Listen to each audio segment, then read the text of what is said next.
And good morning. How you doing? It's Maynard again. Thanks, Long, for following with Gears of Trust. Back here today with my friend Kieran Hodgson. We've got a real big issue to unpack here today. The impact of layoffs and the human perspective on that. So this, I'll tell you right now, might run into a 2-hour session. We're not sure. It's not scripted. The conversation goes wherever the conversation goes. That's one of the great things about Gears of Trust. We have conversation guidelines, but I don't know what's going to come out of Kieran's mouth, and Kieran doesn't certainly does not know what's coming out of my mouth. Woke up to Facebook Messenger this morning. Guys in the Northwest Territories at De Beers Mine. Thanks for watching. That is really, really cool. Yeah, I will do an episode with my new friend that's found on Facebook. I'm not going to introduce him yet. He can do that when he records a session with me. Once again, I'm just going to review Gears of Trust. It's a podcast that I've created right here in Fort Mac, Northern Alberta. And it's for mechanics and technicians and apprentices and guys in the heavy side of the street. Also, auto mechanics, electricians, and welders. We'll talk to them in public if need be. Upcoming guests, I've got a lady that actually works at CFB Edmonton, and she wants to hop on and do a little bit of chit-chat. So yesterday was a busy day after recording with Kieran here where bells and whistles are going off, and I absolutely love it. Next 14 days, I'm going on shift, so I'll only be able to record in evenings, but I'll be doing a lot of reading and writing in the interim. That being said, for those who missed the last episode with Kieran, Kieran's the second time recording a session with me, young apprentice here in Alberta. I'm going to get him to introduce himself to you, and you'll get more familiar with him. So, Kieran, look, take it away, buddy. Hey, thanks for having me again today, Maynard. For those that don't know me, my name's Kieran. I am currently a third-year heavy equipment technician apprentice. I started my apprenticeship back in 2021 here on the north end of the city in Edmonton. I have worked on everything from concrete trunks. Sorry, can't speak today, obviously. Have a coffee, man. Yeah, literally. So I've worked on everything from concrete pumps, mixing trucks, tandem steer, road gear, loaders, excavators, skid steers. I've also done work on hydrovac equipment, so straight vacs, combo vacs, water trucks, winch trucks, flat decks. And then I got my opportunity in the mine in mid 2023, I suppose it would have been, working up at Suncor Fort Hills in Maynard's neck of the woods there, working on everything from haul trucks, 777F water trucks, all the way up to 797 cats, various dozers, anywhere from D8 to D11. Again, various excavators. I can't even remember all the makes and models of those. And then your larger graders, everything from Caterpillar 16G to 24H. So I've got to dabble in a lot of different aspects of the trade, and as an apprentice, I feel I'm fairly well seasoned. And yeah, I'm still just working on getting pounding through this apprenticeship and hopefully get my ticket by the end, or sorry, I guess it would be the beginning of 2026. So we're almost done. Almost done, man. You know, Kieran, when you get that red seal, buddy, I'll tell you, all us old dogs are fucking gone. You're going to be able to jack a pretty good wage. I'll tell you. By the time I'm gone, you guys will be able to say whatever you want for price, and they're pretty much going to have to pay for it, right? That's the thing is, there's not a lot of guys getting into the business, a lot of guys getting out over the next couple of years, next 5 to 10 years, phenomenal. You're going to be in a good position, Phil. Meanwhile, I'll probably be pushing up daisies. But we all have our different. Well, it is what it is, man. I have to, you have to prepare for all eventualities. Is that a good way to say that? True. Yeah. There's only two guarantees in life, and that's what? How's that saying goes? 2 guarantees in life. Death and taxes. Death and taxes. Yep. That's the one. Yeah. 2 guarantees in life. 2 guarantees in life. Yeah. I liken it to, we all have a start date, and we know when that is. And we all have an end date, but the trick is we don't know when that is. And what you do and how you interact with people in between the start and the end, that is who you are, right? So just remember that. That being said, we're going to unpack a whole ton of shit today in this one, man.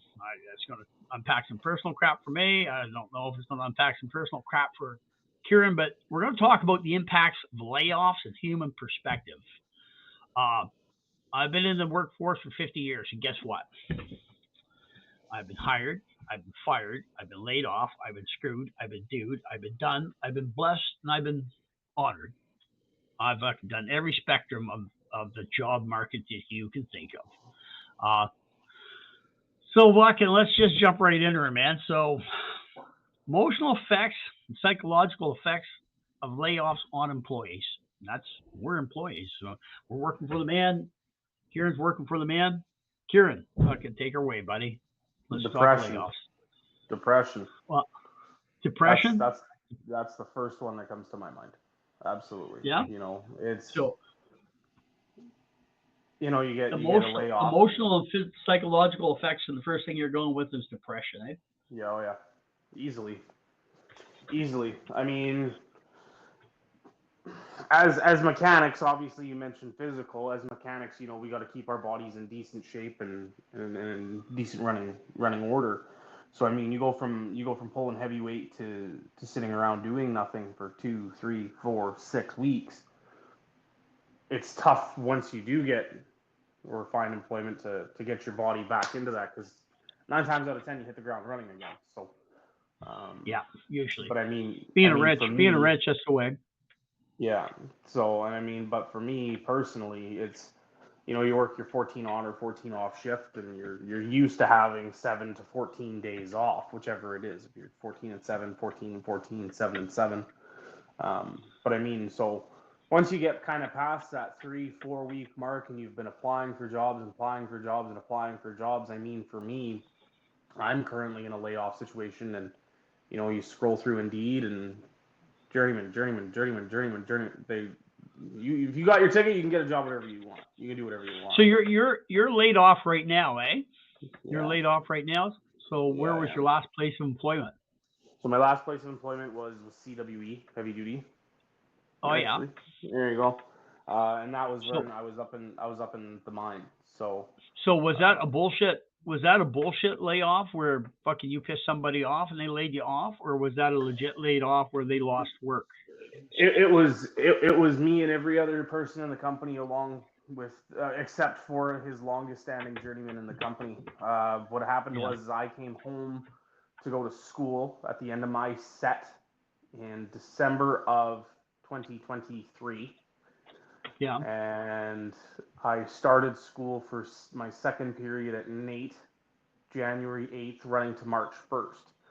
So March 1st would have been a Friday. And I would have written my AIT that Friday, my AIT exam. For those that don't know, your AIT exam is your Alberta Industry Training. So basically, they are the ones that decide whether, you determines level of competency and knowledge. Yep. Yeah, and that determines whether you move on to be a third year or you stay as a second year and you have to rewrite. So I was set to write my AIT for the Friday, and the day before, the Thursday, he had called and said, hey, I know we had your flights booked and everything to come up this following Tuesday here, but it's all falling apart up here.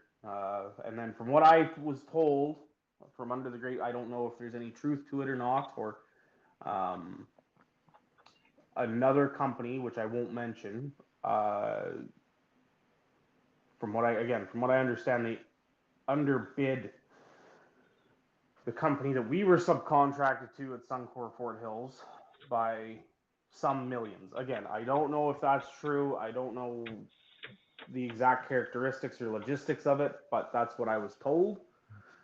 So we ended up getting the axe. And even Maynard's company that he is currently working for was up there along with me at the same time. And I had a friend up there working with me at the same company, and he had been watching it kind of just slow down and slow down and slow down. So he kind of knew it was coming, and he told me that, hey, this is probably an eventuality here, right? And sure enough, it didn't come as a surprise, eh?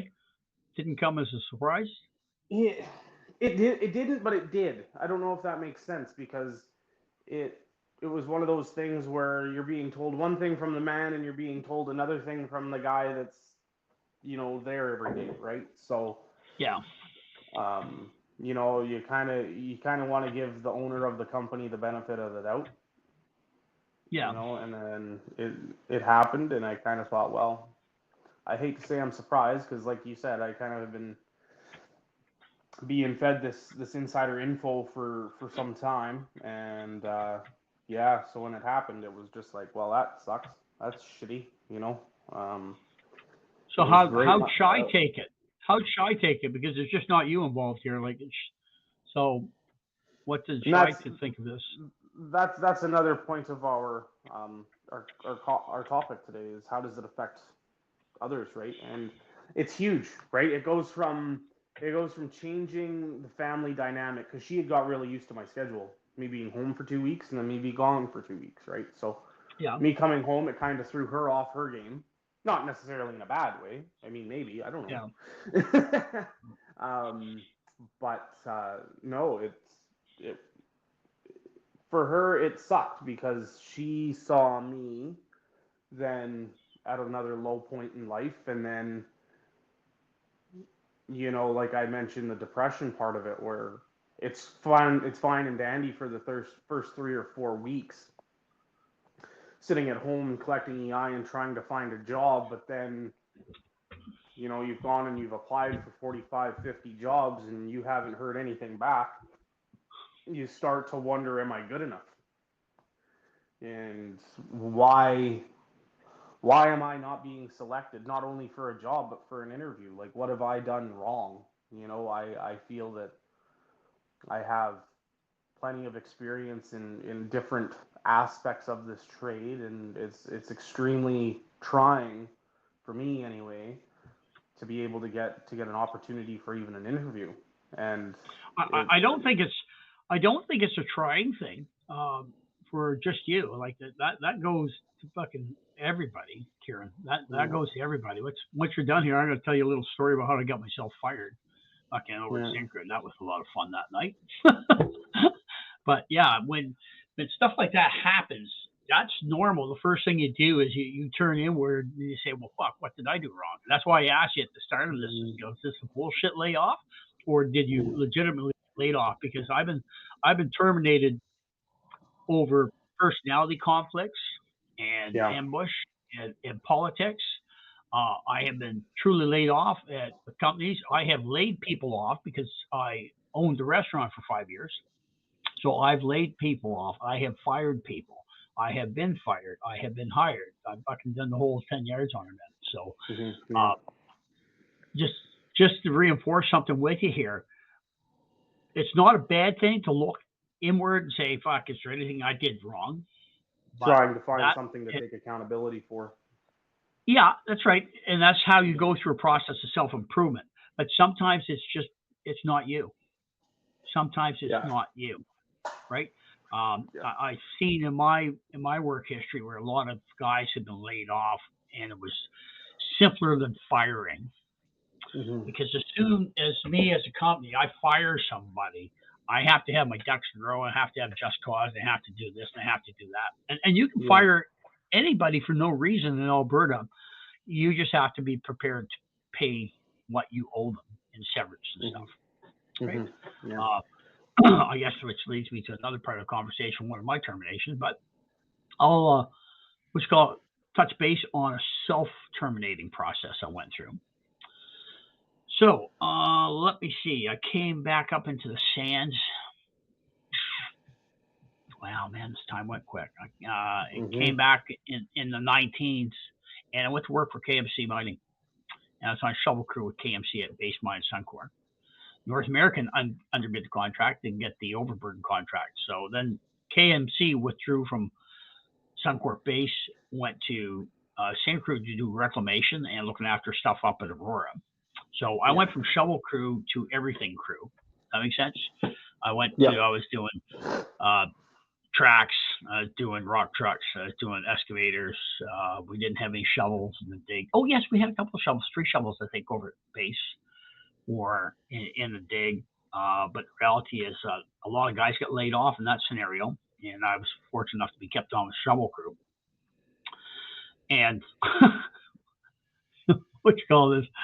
Anyway, one late dark night shift, there's me and another guy at base at the shop, and I got a call to go out in the field. I had a M24 that wasn't upshifting.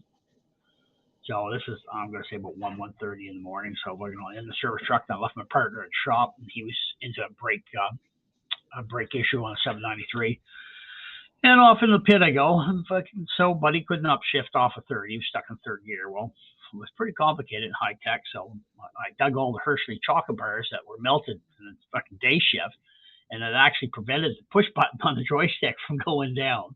So I took a pick and dug the chocolate out from around the push to select buttons and get the thing working that way there. And it tasted great too. So I was pretty hungry in the middle of the night.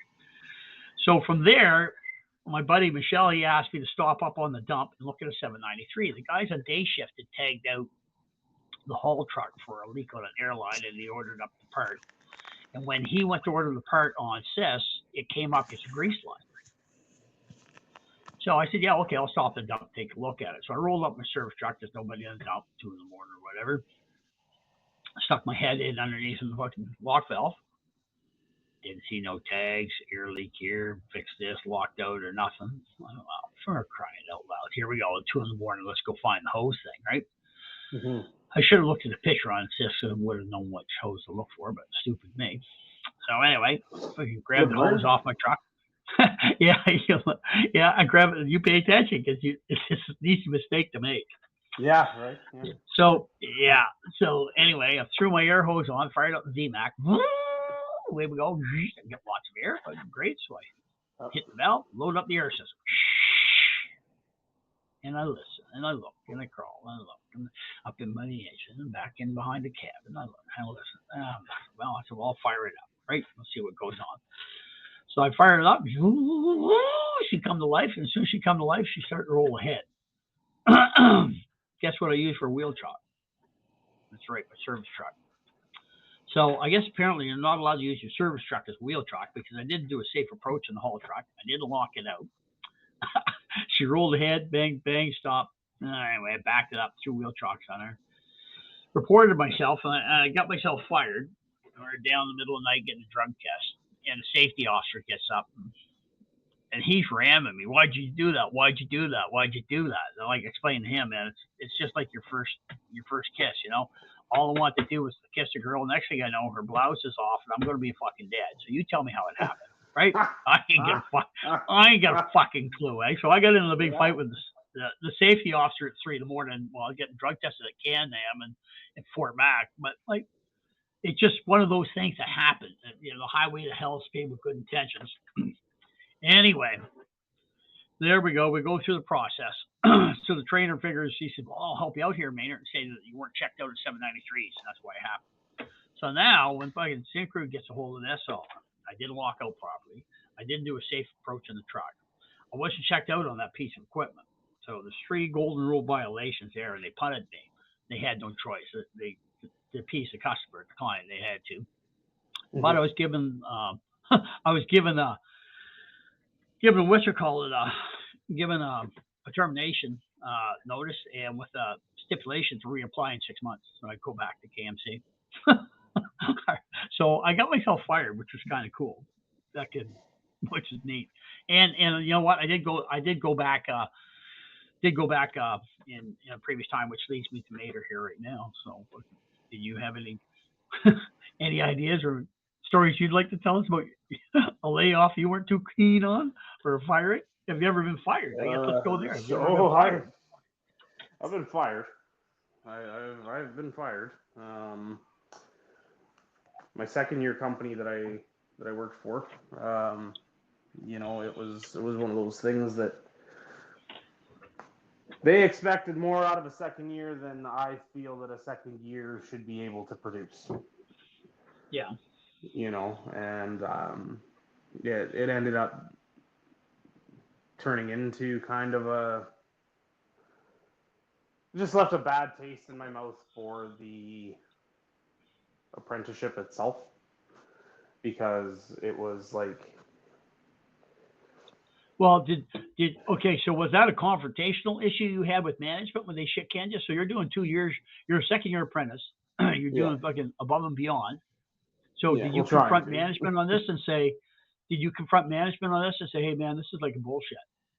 Like I Well, shouldn't be doing fucking I fourth kind of year did shit. I kind of did when we sat down and we had the meeting, and it was just, you know, Yeah. they basically told me, well, you know, this trade really isn't for everyone. And I said, well, what the fuck's that supposed to mean? Yeah. because I'm a fresh second year and I don't know how to Yeah. So rebuild a transmission or you know, roll in that, mains. Like that, I'm just garbage. Like, you well, know, I'm gonna keep picking it. I'm gonna, Kieran, I'm gonna keep picking the scab off this injury here, just to fucking see what's there for infection. But yeah. so, what did you do to piss them off? I think you did something to piss them off. Did you The fuck only up a thing that I can think crankshaft? of Did you is fucking the only thing that I can think of is maybe a slight, I wouldn't even call it laziness, but just kind of maybe having a millennial attitude towards it, maybe. yeah? So Trucks, your trucks. attitude wasn't right. It might have been. Let's be honest. It may have been. You know, a truck came in, and Were you dog fucking? No, it was as simple as I pulled a truck in. It was the middle of winter, and I pulled a truck in, and it was all caked in ice and snow and shit. Yeah. And it was in for a 1,200-hour service, and and I was like, okay, well, I'm gonna let that drip dry a little bit so that I can see what I'm doing as this thing sits in the shop and melts. And while that's doing that, I'm gonna go back to doing what I was finishing on that other inspection. Well, they didn't take too kindly to the fact that I was not prepared to roll under a wet truck, which I was. I was just trying to avoid it for as long as I could possible until most of the shit had melted off, and they didn't really like that. So, but other than that, I didn't really. I was in good standing with. I was in good standing with my shop foreman, field service foreman. You know, it was actually the maintenance manager who I had never even worked a day in my life with that came in and axed the employment. So it was. I had conversation with both foremen in the time that I was there, and you know, there was never an issue. You know, I was a fresh second year. I'm still learning. Obviously, I'm still well early in my apprenticeship and learning. But yeah, the decision came from above him, and the foreman was actually, from what I was told after the fact, is he was actually quite surprised that the situation turned out the way it did, because he had no intentions of me leaving. So yeah, amazing, eh? Yeah, so it happens. So were you given 2 weeks notice, or were you just saying you're laid off today, have a nice day? No, take off. See you later. So no notice. So firing called layoff, eh? Firing called layoff.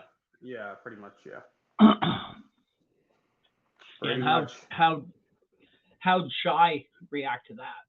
Like, oh, she thought it was bullshit. She thought it was fucking stupid. You know, because you can't expect a second-year apprentice to be as good as a journeyman. And that's what I was basically told. Did she call the employer and say, "Hey, these guys are a bunch of fucking idiots" or anything? Or no, you leave it. You let it go. That's all. I'm not a confrontational individual. You know me personally. I'm not. Yeah. I don't fight people. Yeah. If that's what you want to do, then okay. You know, I might not necessarily agree with it, but yeah. You know, maybe I was more confrontational if I had my ticket, but I'm also, like I told you, with being laid off currently and trying to find employment when it's so saturated looking for journeymen because there aren't enough, and you know, I'm just happy to get what I can take, so I don't want to piss on anyone's shoes. So yeah, I just kind of, and that's the way I was raised too, was like, just keep your mouth shut and do your fucking job. Yeah. And, okay. And so I try to do that. I actually fired a guy, what's called when I was managing a bus company, right? So I was managing well, they're going under the old stance now, First Canada. I was managed them at Horizon, and they were a vehicle contract and managed the bus company, and that was an ordained position. At the same time, the subprime mortgage thing was going down in the globe, and head office for that bus company was in Aberdeen, Scotland. So for me as northern manager here, I would have to get a hold of Calgary. Calgary would get a talk with Cincinnati. Cincinnati would talk with Aberdeen. Blah, blah, blah. It was a sequence of events there. So basically, Aberdeen, Scotland pulled out money for setting up a light vehicle section at Horizon because of subprime. So I went in to facilitate that contract, and my role changed because, okay, we're not doing light vehicle now, so now you're going to be a bus manager. So anyway, we had just gotten awarded contract to provide busing from mine site to Wapatrez, right? And I had one guy, had a busload of people bringing them from site, and he was on the old Cantera Road, which is kind of a rounded piece of chip steel with shoulders. That like 70, 80K. He dropped her in the ditch, kept driving in the ditch, put it back up on the road at the next like little pullout stuff, kept driving, never even reported it. So the next morning I'm at my desk and phone rings and hey Maynard, guess what? Blah, blah, blah, blah. So I brought the guy in. What happened? Well, yeah, I tell you, I got there at the shoulder and pulled me in.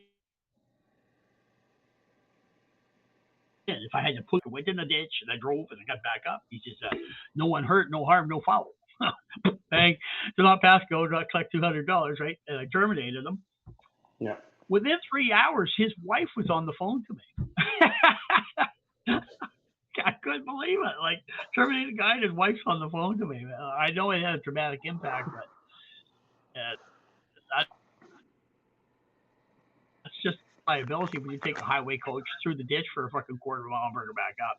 You really expose yourself for a lot of liability and stuff, right? But, yeah, so I just wondered if Shy was like that, if she snapped and triggered. God, no. So. God, no. She doesn't. The only time she'll pick up the phone is to call me. She doesn't call anybody. Have you ever had like a 2-week notice of termination? Never. Like never. Okay. No, Never. Never. I've never had one either. That's something I've always thought was bullshit. You know, from a corporate perspective. You know, as an employee, and you sign your contract, and you sign your life away. You know, you say right there that, okay, if I'm ever to leave, I am obligated to give you as a company 2 weeks notice if I are to quit and move on to potential greener pastures. But you're allowed to lay off and fire me at a moment's notice. Where's the equality in that? Because I, as an employee, am to give the employer 2 weeks notice so that the employer has 2 weeks to fill that position. Yeah. But you as an employer do not have to give me 2 weeks to find a new source of income to maintain the roof over my head and food in the fridge.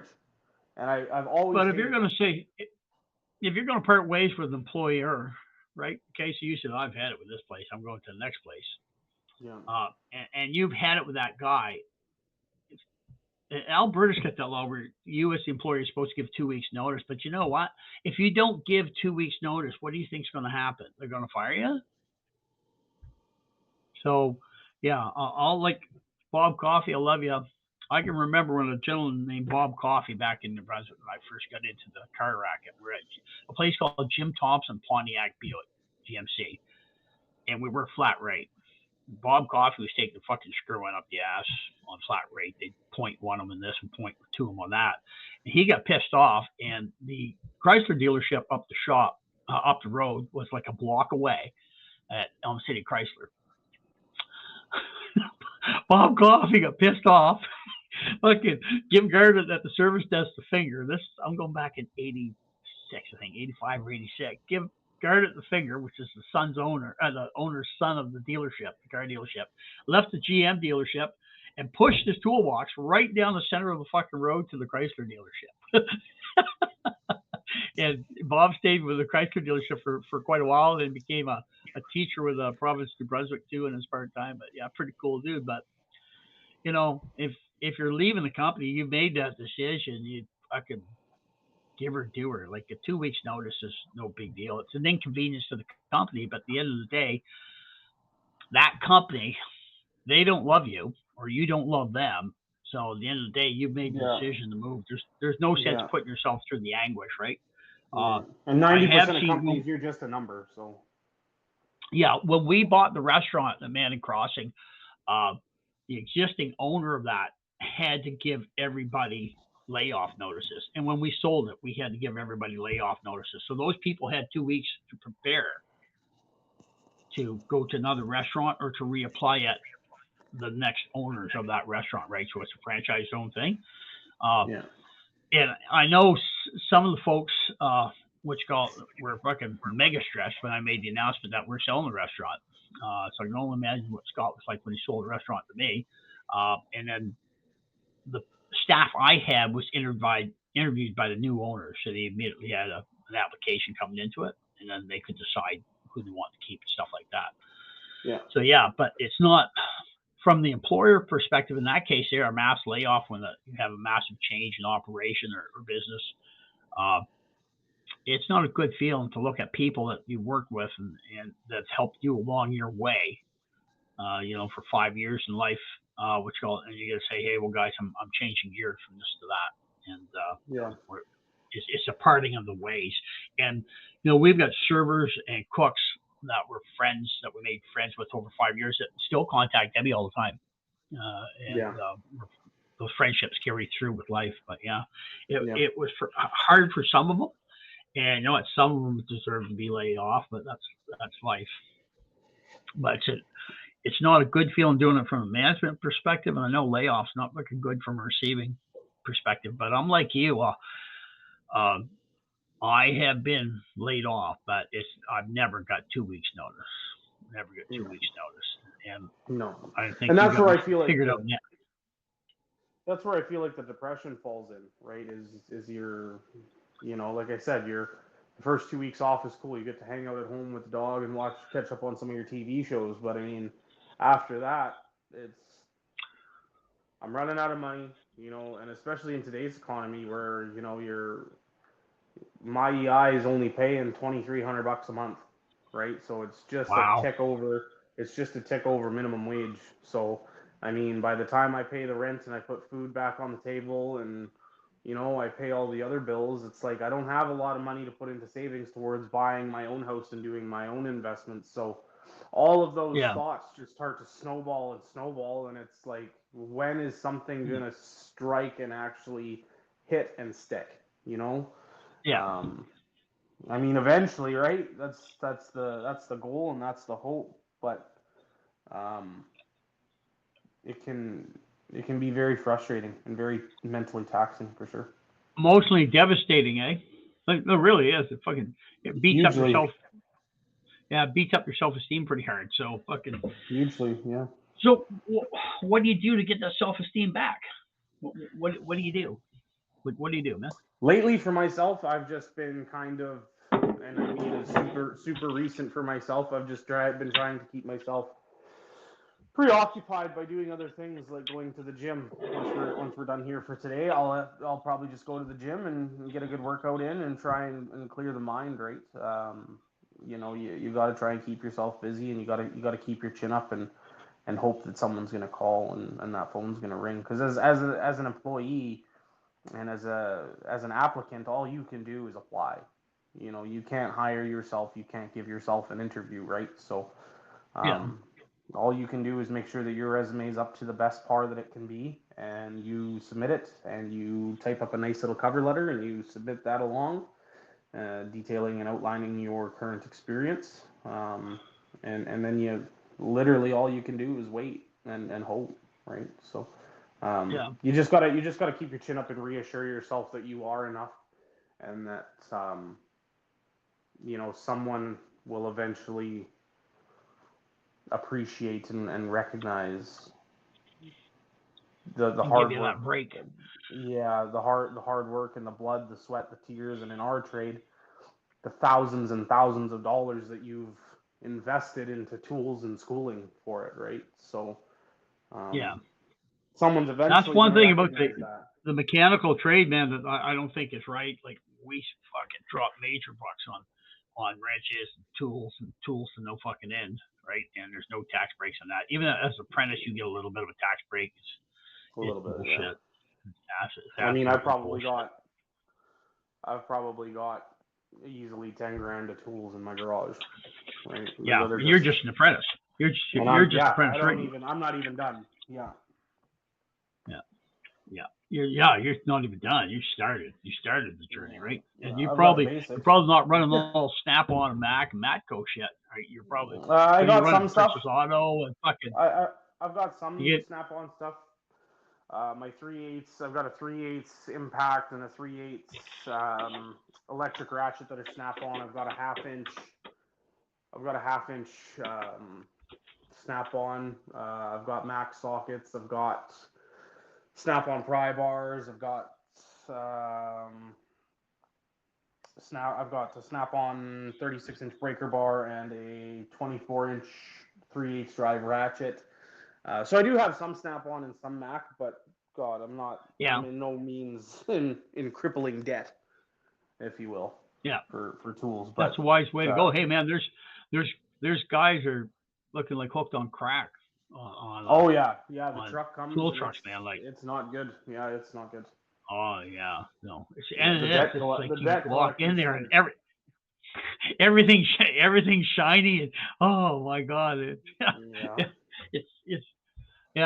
it's almost an addiction or a fetish, the tool game. But now being in the field and stuff, now when I buy shit, I just buy disposable shit because I'm at the end of my career now anyway. Number two, I don't know how many nice tools I've left behind in the woods or in mine sites. I bought a really nice set of Richardson hydraulic wrenches, thin, high-tempered wrenches, and we were on a 400 shovel at Horizon at Breakers, and what's called buddy of mine, Randy McCrae. We were doing a line, and he dropped my wrench, and we're fucking standing in a foot and hot slop in the middle of a fucking haul road. I never did find that wrench, man, and I know like out of that set. So that set for 12 wrenches like $500. And for the next 3 years, every time I went by there, I was looking for something shiny in that spot. Looking for that wrench. Never did get it back. The best is a wrench down into the belly of a dozer. That's the best. Yeah. Yeah, that's either gone or you're dropping pans, boy. That's the only way you're getting that back. You be careful dropping pans. You be careful dropping pans because there's many a guy been killed and injured fucking dropping pans. Well, at Suncor, yeah, it was at Fort Hills anyway. I don't know about Base Mine. I'm sure it is at Base Mine. It's still Suncor, but at Suncor, it's a 2-man job and you have to get a permit for it. So. Yeah. We use Ted. Ted is such oh man, whoever invented Ted, man, I could kiss him on the lips. I really could. Yep. There's procedures. There's procedures for doing that stuff. And if you're gonna drop a pan and you're not sure how to do it, and any apprentices watching the show, man, don't go ahead and do that. Get a hold of your journeyman and say, hey, what's the safest way? The safest way. Like we talked in the last episode, I mentioned to Kieran, you have to make that body last a lifetime. Right? You have to make the body last a lifetime. So don't put yourself in harm's way over something stupid. You'll always have a broken piece of iron to fix. Yeah, use that service truck, use that crane, man. Every procedure is written in blood, right? That's right. Yeah. That's right. Every procedure is written in blood. There's a reason that you didn't just dream of these. Have you ever been fired? Oh yeah. Yeah, I've been. Oh yeah. How'd that go? But this is the good stuff. Honestly, some of the firing.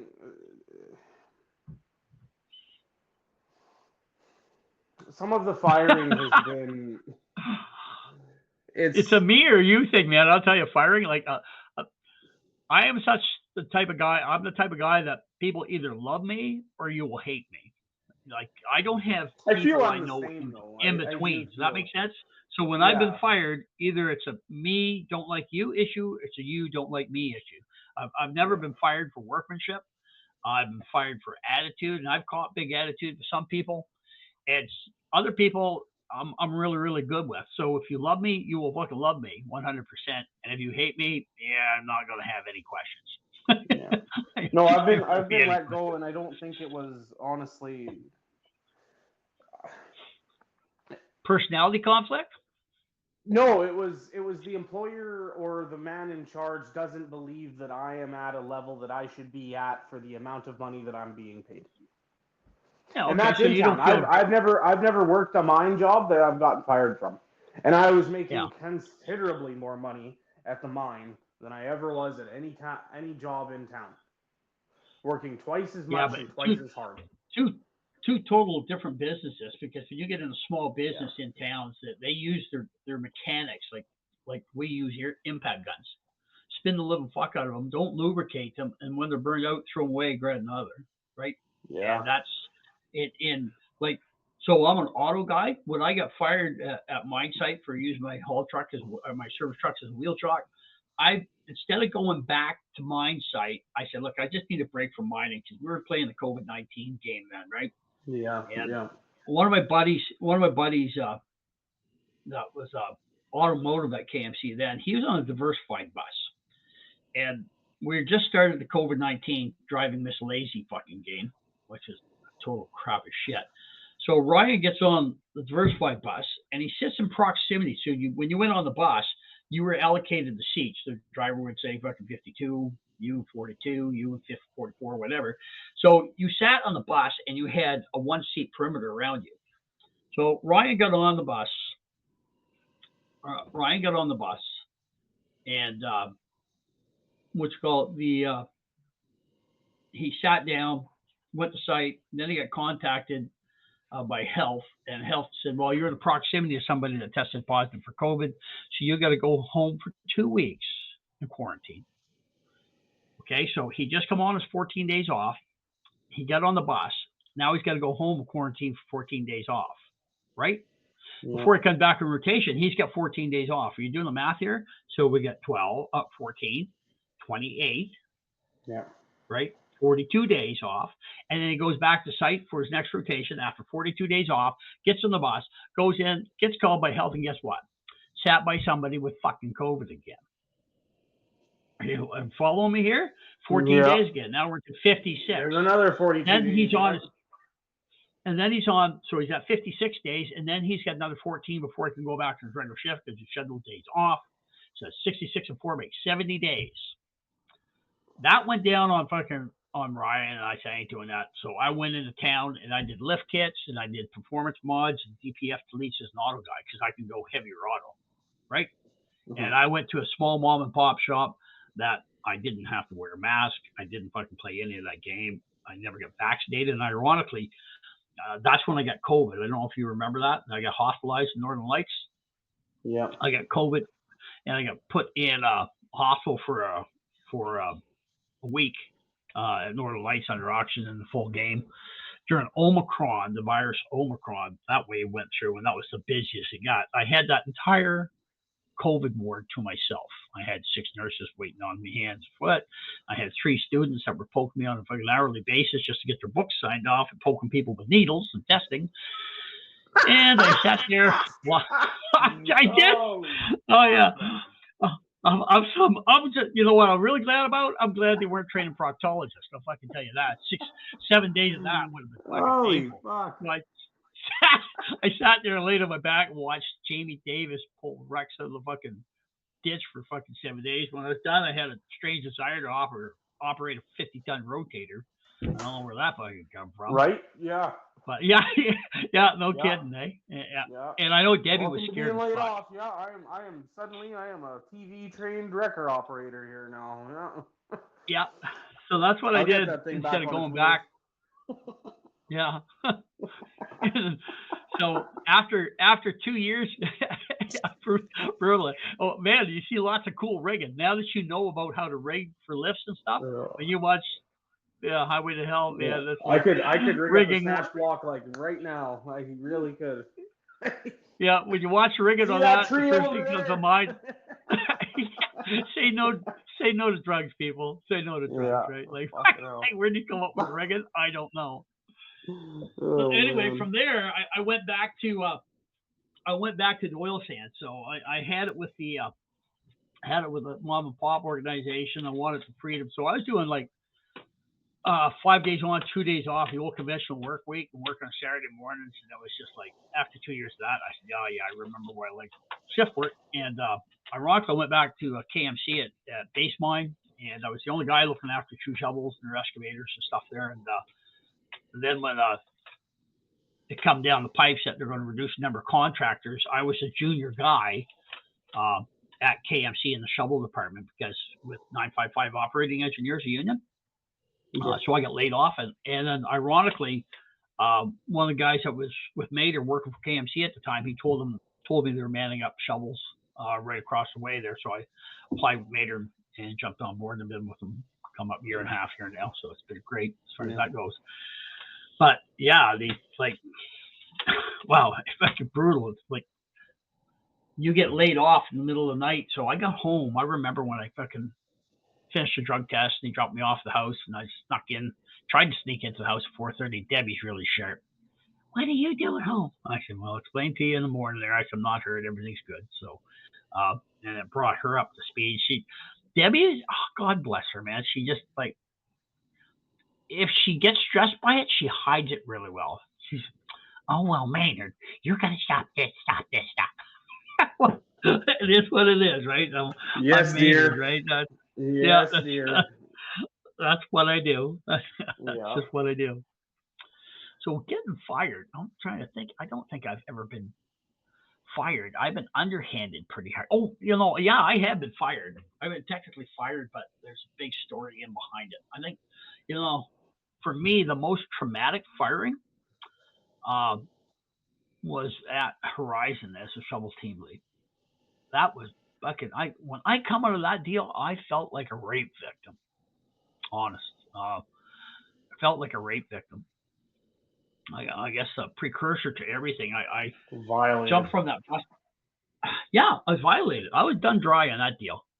And that wasn't about a performance issue. That was about a personality conflict, which called in middle management, which called and they snookered me on the deal. So be it. It is what it is. What's called, but yeah, that was definitely a violation. Fucking just hands your butts about it. Ironically, one door seems to lead to another door. So when I was terminated there, my original team lead on shovels from Horizon found out, had found out I was up for grabs, and then he got me to go to Raptor Mining. And then that's how, because I had house in Fort Mac, house in Edmonton and stuff, he found out I was laid off or terminated or whatever you want.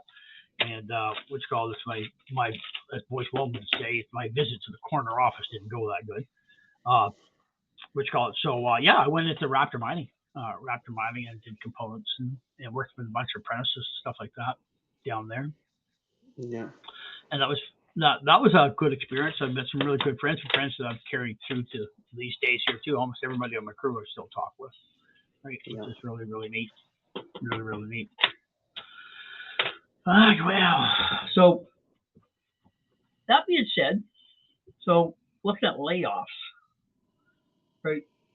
Do you think when we leave, it affects the company culture, or like, have you had one of your buddies get laid off and like affected company culture, or like your mindset in the workplace, or what? Of course, yeah, absolutely. I mean, as you know, apart from being even when you're in the mine, I mean, you spend just for sake of the viewers, you're spending 14 days on, 14 days off there. So you spend your 14 days off at home, but people's spouses either are a stay-at-home mom because the guys that are up there making such good money or used to be making such good money that they didn't need to be working, or your spouse does work, so your 14 days off, you're only actually seeing your spouse what, a third of the time, maybe, Yep. Yep. from Oh, 5 p.m. to 8 p.m., and then you get yeah, two because your weekends with spouse them. is working, right? Yeah. Yep. So but then when you're in the mine, like just for my own experience, I was with the same guy 12 hours a day, actually longer than that because we were on the bus ride together. It was an hour there, a 12-hour shift, and then we had dinner together for an hour. So we were together for 15 hours a day for Wow. 14 days. So That's big. That's big. the only time we Big, big, weren't big. together is when we were showering and when we were sleeping. That's the only time him and I weren't together. So, Yes way. and and so when layoffs happen or you lose people that are also on your crew, not only the guy that you're sitting next to in the truck, but also the guys that, if you ran into a stumped question and you needed somebody to call, those people are also no longer there. So you start feeling a little bit like you're on an island, maybe, Yeah. and that loneliness kind of sets in because you don't know all these people. And a lot of people I've met so many different people from so many different walks of life. I am a social butterfly. I'm not scared to come on a podcast and to have open conversations. But there's a lot of people that are introverts, and it took a lot for them to get to know those people on their crew. And then once those people are then laid off and gone, they have to restart the whole process as an anxiety-ridden introvert. It's nothing. Yeah. It's not Yeah. necessarily a bad thing, but it's to them or for them, it's a sad thing because they don't want to have to go through this again, man, and like they don't want to have to get to know new people because they Yeah. like the people that they already knew, right? So, Yeah. They built and established those relationships, right? So that all gets exactly. torn They apart. have established relationships that are then. Yeah. I couldn't have said that better myself just then, Maynard. Is they have established Yeah. relationships that are then torn apart to no choice or to no fault of their own, and admittedly, probably no fault to the company's fault either, right? It's the way the Yeah. cookie crumbles, unfortunately, sometimes. So, Yeah. um, in any case, it is unfortunate to see though, yeah, and it does definitely have an effect on company or shop morale and the well-being of everyone, right? It's a shitty scenario. Absolutely. Absolutely. Yeah. Uh, the guy I was telling you before the podcast here, uh, a guy last night, he had picked me up on Facebook Messenger, Mm-hmm. which called, he's been a friend of mine since 2008, 2009. He's a shovel mechanic at De Beers in Northwest Territories. And guess what? They're watching the podcast. They're watching the episode with Sean Stefanuti and I. Yeah. And they were having a great time watching it. And he sent me a message. And his buddy wants to do an episode with me too. So I'm scheduling that. His Wicked. episode's going to air just before Christmas. You're going to air on your first episode with me is going to air on the 22nd. But Scott and I So go next back a long, next long way. Friday, then, hey. Yeah, you're going up. You're going to be dropped next Friday, buddy. I'm trying to. I'll get a hold of Sean and finish the second half of his. He's flying into camp today, so I'm going to try to finish his episode up and drop it right tomorrow, so that 2 parts complete. Uh, Yeah. but yeah, so Scott's buddy up at De Beers wants to do an episode with me, and I'm really flattered by it. It's really cool. I'm up to 10 I downloads. also applied 10 there. downloads already. But I'm going to I applied stop at you De here Beers. before we get going. So, oh, do you? Yeah, I did apply You at De have, Beers. Yeah, I applied at De Beers. I applied at oh my God. I had a whole list written out from one of the guys that I had worked with, and he had worked in all those mines up in the Northwest Territories. yeah, B2 Gold was another one that I applied at. yeah. Burgundy Caddy and Diamond all that stuff. Mines, De Beers. Yeah, I But applied as for a lot. we're talking, I'm thinking of a guy I know here, Vern. I'm going to be reaching out to you anyway. That owns a shop kind of like the one you worked at the oil sands there before, Cold Nose Mechanical here in Fort McMurray. I'm going to reach out to Vern there and see if he's looking for a good apprentice. Uh, I'd love to have you on board, Mater, but we got to get that red seal out of you.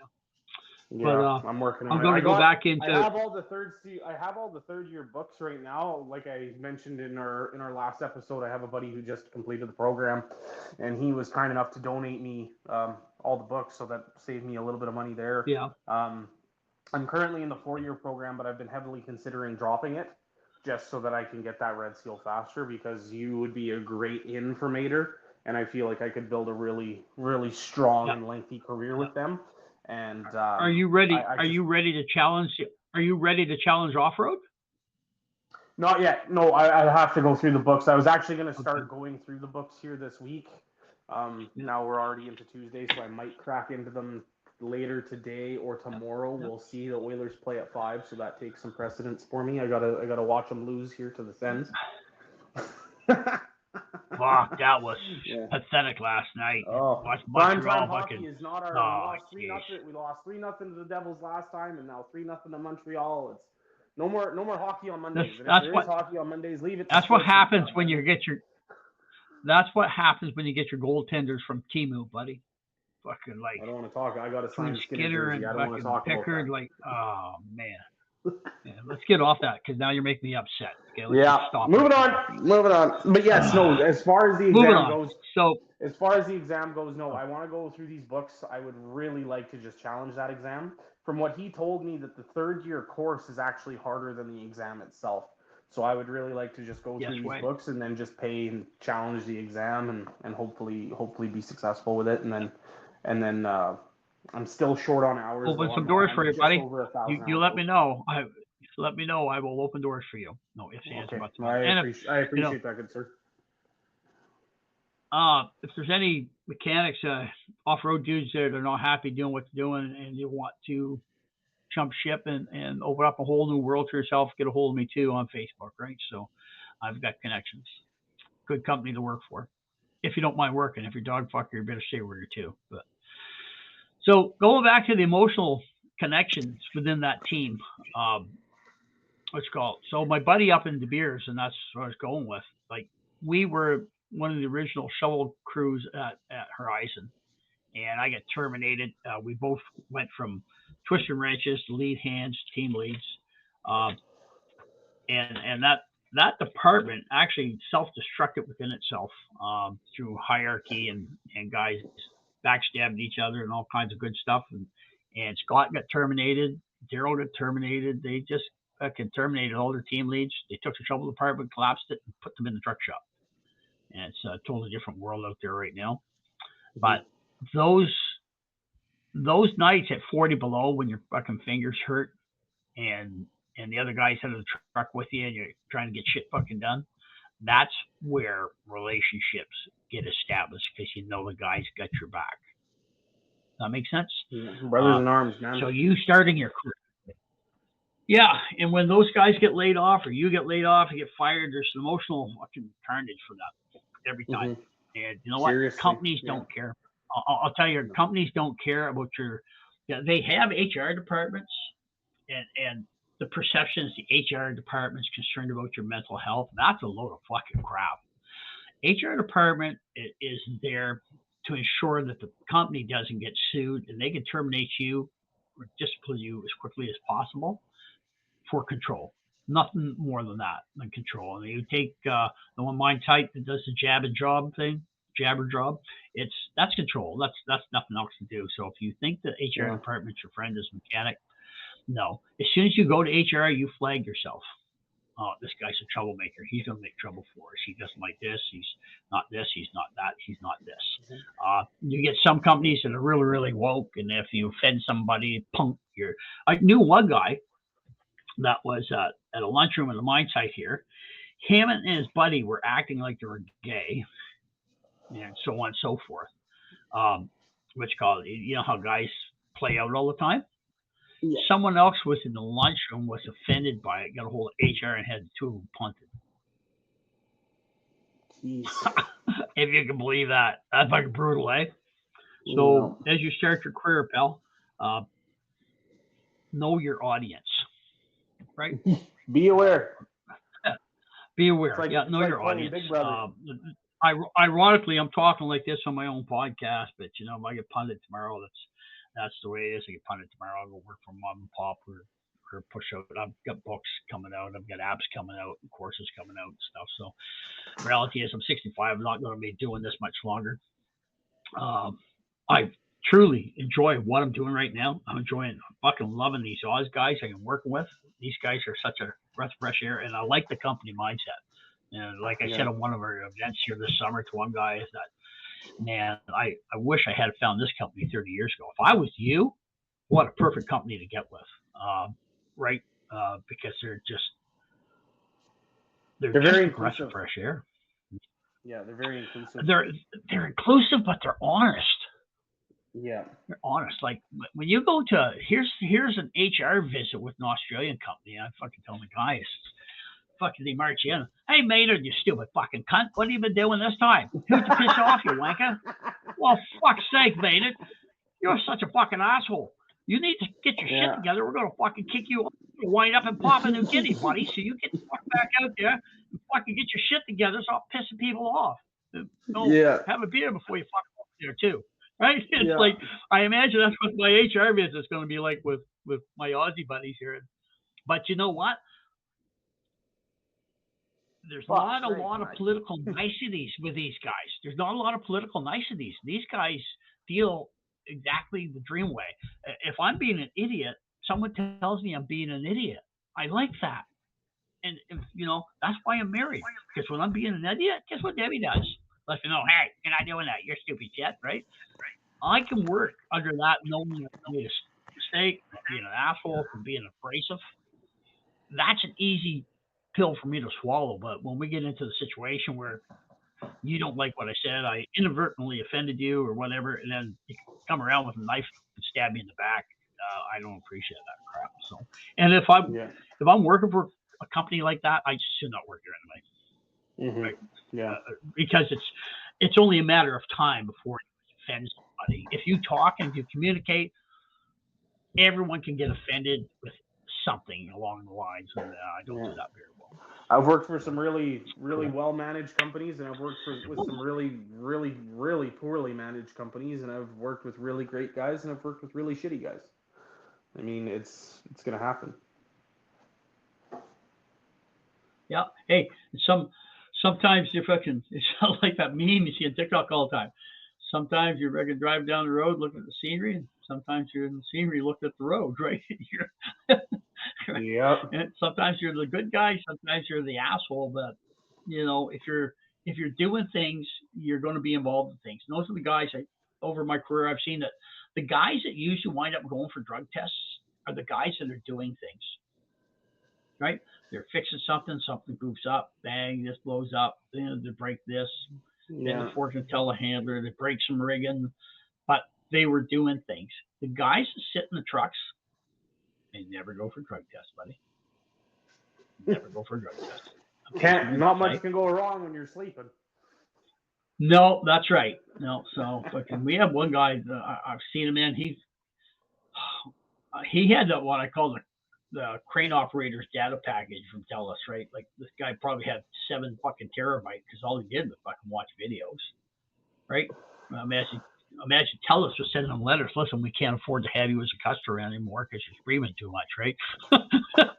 Brutal. I had. It This is. is a true story. I had a guy as an apprentice. So my journeyman called in sick that night. He was just.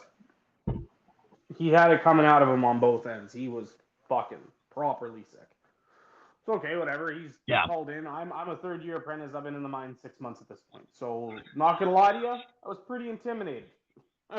I was a little nervous. I'm like, okay, well, because you develop that routine, right? Of okay, well, you man the ship, and I kind of just follow in your shadow, and I help you where need Yeah. be, and that's how I learn.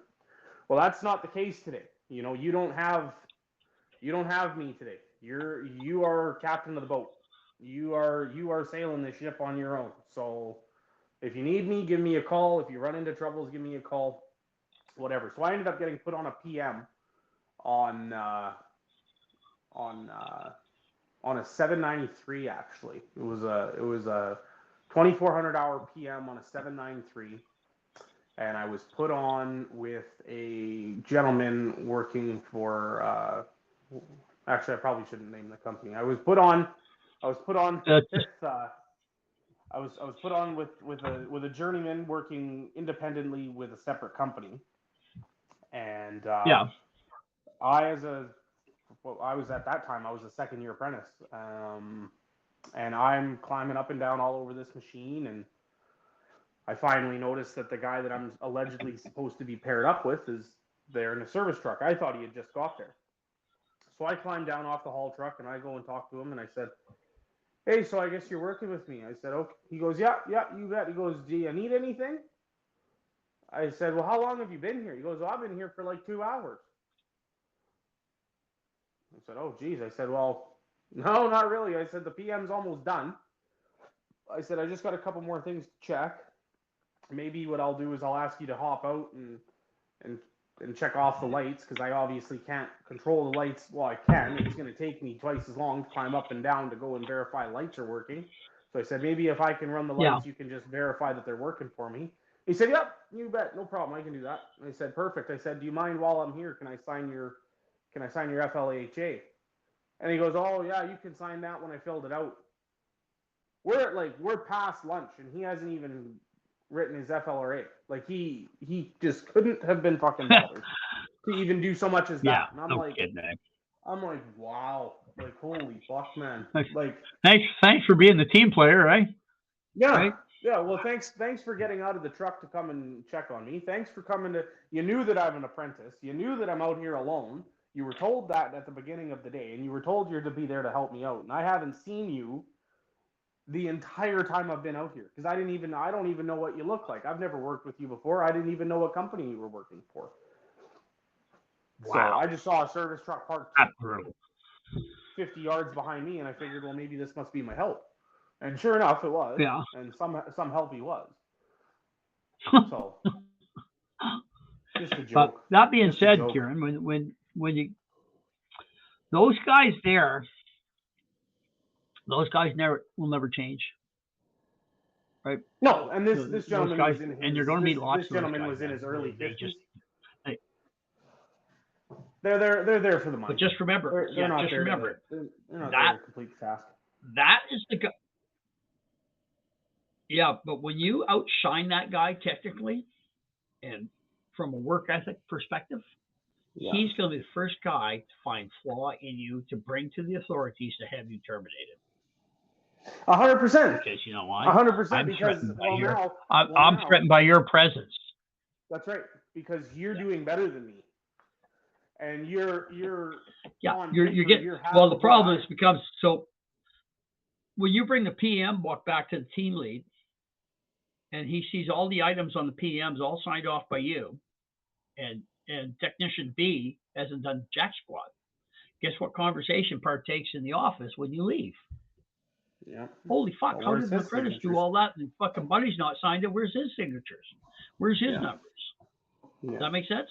So the next thing that's going to happen is the team lead is going to talk to you, talk to him, and say, "Hey, how come fucking Kieran was out there and he cross-threaded all these bolts by himself and he hid all the evidence? He's a great employee. Why can't you be more like Kieran? You got a red seal. Get fucked out there and do a better job tomorrow." So guess what happens? Next day he comes out and says, "Okay, I wonder if Kieran's locked out on this piece of equipment. I wonder if Kieran's this. I wonder if Kieran's that." And guys will actually document you to fuck you up the ass because they're threatened in their own ability. In their own ability, you know, ability as a mechanic, I'm a firm believer of this, is like sex. It all starts in the head. If you want to have good sex, you're going to fucking have good sex. If you want to have bad sex, you're going to have bad sex. And if you want to be a good mechanic, you're going to be a good mechanic. And if you want to be a bad mechanic, that's your choice to sit in the truck. That's your choice to get out of the truck. But once again, it's a choice that you consciously make. So those guys who sit behind in the other truck watching you work, they tell you who they are by doing what they do. Yeah. Does that make sense? Yeah. 100%. Yeah, so don't confide in those guys. Yeah, it tells you everything you need to know about that guy. He's be the same guy you lend $20 to and you got to chase him for it. 100%. He's that guy, right? So You're that. don't You're that waste guy. your time with that guy. Yeah, don't become an assassin and think you're going to take him out of the play, right? Yeah. Be the humble servant, get shit done, and fucking move it along from there. So if I have a guy that my first exposure at the mine site, I was driven to fix equipment, and fucking 10 years later, guess what? I after going through every phase of my career, from wrenching to lead hand to team lead to fucking the whole drill, and then being terminated. Guess what? I finally realized that I was fucking truly the only guy, well, one of few guys that actually cared about the equipment. That actually cared that, hey, these shovels, these trucks need to be running, man. These had a sense of urgency about it. Even the management, they weren't really concerned about that. They were given a list of tasks to accomplish for the day, and they were more concerned about how many things to get ticked off their list so they could look good. They really didn't care about availability or stuff like that. So don't fall in love with machines, and leave people show you who they are. And some people show you who they are very quickly. That makes sense? 100%. Yep. But when you get thrown in that corner office, don't expect reinforcement either. Yeah, for sure. Everybody takes cover. If you're taking shit, everybody's going to look for cover. So That's right. Over 50 years, that's what I found out. So if you're going to take shit, I take it like a man and move on, right? Absolutely. Yep. And to own what you do. Own what you do. Own it, and have pride in it. At the end of the day, all you got is you, right? So, and you gotta make yourself look good, and you gotta be proud of what you did today. Yeah, fucking 100%. So, Kieran, that being said, buddy, we're at 1 hour and 11 minutes, 24 seconds. It looks like it. I think we covered everything. Yeah, I think we covered it. Did we not? Anything else you want to talk about? I'm okay. Did we make it through the checklist or the guide sheet anyway? Yep, we made it through the guide list. Yep. No, so we did get it done in an hour. Nice. Yeah, just a little over an hour. Not too bad, Phil. So we can put it into one episode, and we're going to say bye-bye to all our followers on Gears of Trust. Greatly appreciate you listening to the podcast. I hope it's entertaining. That's what it's about, anyway. It's I'm not entertaining, real shit. Yeah, I love your Kieran. I love your story. You're going to have some phenomenal stories at the end of your career, buddy. I'm not going to be around to hear them, but I know they're going to be dandies.